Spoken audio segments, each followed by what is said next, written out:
I'm gonna try my best to keep my eye open. You're used to it at this point. Yeah, I bet you are. So how was it having the biggest fight of your life overseas with the crowd? And I'll tell you, it was a pleasure fighting here. It was a little stressful leading up to the fight.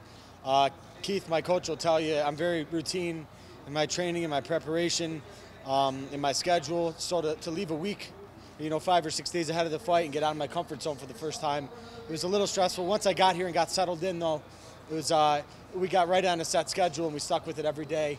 As far as workouts, meals, bedtime, where we ate the same place every day. And apparently Outback Steakhouses are very popular here, which is funny because they're not really in America. But it was a pleasure. It was cool to go to a different country for the first time. And I've never been outside the U.S. other than Canada. Try to figure things out and figure out what they're saying to us and what we're saying back. It was a neat experience. My brother came down and he was learning Portuguese along the way. It was pretty neat.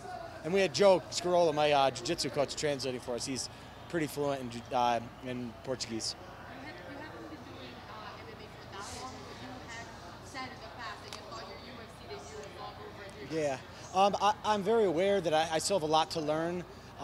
Not only technically wise, I think technically I do have quite a bit of skill in all three departments. Wrestling, jiu-jitsu, and striking. It's just a comfortability thing. And my coach even said it, Keith, after the fight, I'm learning on the job. Because, I only have 7 MMA fights and I had no amateur experience. I came right out of, wrestling retirement into training for fighting. And I only had my first pro fight 2.5 years ago. So, but I'm learning on the job. And I think I'll get better every fight. I felt better the third round than I did the second round. And I felt better the second round than I did the first round. So, comfortability-wise. When the fight was over, were you confident that Yeah, I spent a majority of the fight on top, in the top position. I had him on the cage for quite a bit of the fight. I know, I didn't want to spend too long in on his legs when he was landing those elbows. I know those rack up points. So I had to make sure that those weren't wasted attempts. If I would have let those go, he would have gotten away with a takedown defense and a whole bunch of elbows. So I need to make sure I finish those even though they hurt a little bit. how hard was that knee? The knee didn't hurt. It was, I think it was a right hand that hurt me before. The knee wasn't what rocked me, if I remember correctly. It was the right hand that put me back a little bit. And then when I was, hey, I'm going in for a shot now. He's coming towards me, and I know I was hurt a little bit, so I went right in off that. He was coming in at the same time with that knee, and I kind of met it, and I was already a little hurt. So I had to make sure I finished that shot too. You're going to take a little bit, you got to get a little more. So. Could you talk about that jab? Was that the plan from the beginning? Yeah. Well, I mean, he's 6'1". It's like I'm not going to be able to land straight right hands without something in front of it. And I think it's pretty evident my jab's my strongest punch. I hurt him with a jab a few times. I just gotta commit and be a little more comfortable throwing the rest of my striking arsenal, which I definitely am more comfortable than I was last fight. I think anyone that watched my last one will tell you I definitely landed a lot more tonight than I have previously. And the jab is the plan on a taller guy. You got to get inside. I would have liked to use a few more double jabs to get in and then follow it up with a right and a hook.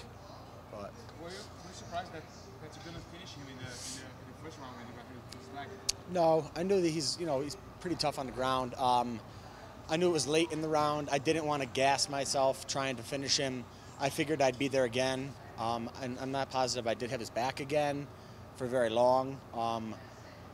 But I knew I would be on top again at some point. And, I don't think that my back take is my strongest finish. I think I have other better finishing positions. So I wasn't going to rush that. My last fight, I had the guy's back for something like 8 minutes, and I couldn't finish him. That's maybe something I have to work on a little more. UFC is doing a big show in New York. You train Long Island. Is that a dream of you to maybe get a spot on Maybe not this time. I know that card's filling up pretty quick. I know there's going to be other New York shows. Wink, wink. After that one, maybe a little further upstate. So that would be nice. I know you guys probably don't know too much about New York, but there's a couple other cities in New York that I would like to fight in. Maybe upstate where I'm from. Is that somewhere special for you to? Yeah, Albany is the next one in New York.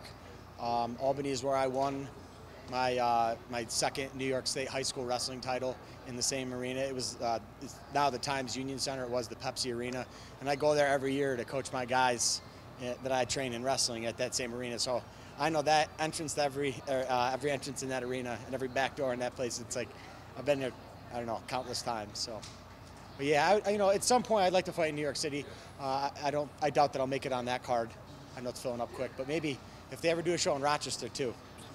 Being from New York, is it special now to know that maybe you can fight there finally after so many times, so many years? Yeah, I mean, I can't really preach like a lot of the guys that have been in the sport 15 years. You know, oh, it's bad going to New Jersey for so long. You know, I probably would have fought in New Jersey anyways, regardless if we were legal in New York. So I haven't been fighting the good fight for that long. You know, I haven't been an MMA activist. I only had my first pro fight 2.5 years ago.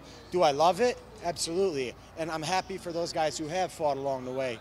But I can't act like that I've been a part of that. You know, I've only been on the MMA scene a few years. But yes, I'm very glad that it is.